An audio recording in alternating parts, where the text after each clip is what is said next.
Kenapa Tuhan memilih Israel?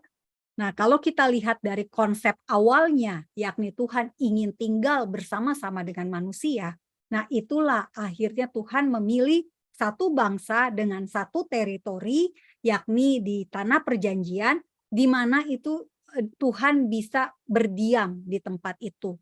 Jadi kalau kita bandingkan lagi dengan skema di Taman Eden, di tengah Taman Eden ada pohon kehidupan, dan di luarnya ada di tengah-tengah taman, di sekitar taman itu menjadi Taman Eden, dan Taman Eden ini terletak di sebelah timur, di wilayah timur dengan 4 sungai.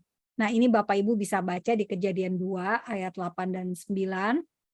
Dan juga setelah itu, setelah Adam dan Hawa jatuh di dalam dosa, mereka diusir keluar, jadi Eden dijaga oleh malaikat-malaikat. Dan hidup dari Adam dan Hawa itu berada di luar Eden. Nah, kalau diimplementasikan di Yerusalem, Tuhan membangun Salomo diberikan kesempatan membangun bait suci di mana Tuhan berdiam, dan konsep dari pohon kehidupan adalah di tengah-tengah. Nah, itu adalah ruang maha kudus dari bait suci.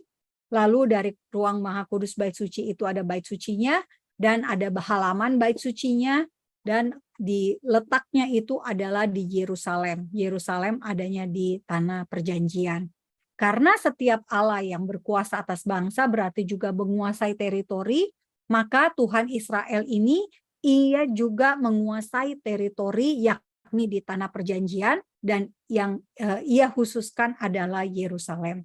Nah, kalau bukan berarti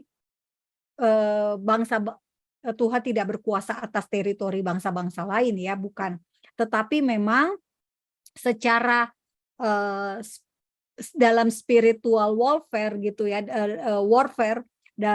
dalam peperangan spiritual, peperangan rohani, setiap wilayah itu pasti ada roh, ada yang menguasai, dan itulah makanya Yerusalem juga menjadi sumber peperangan rohani dari dulu hingga saat ini. Karena apa? Karena Tuhan yang benar itu, Tuhan yang hidup itu ada di Yerusalem. Nah, ini dia.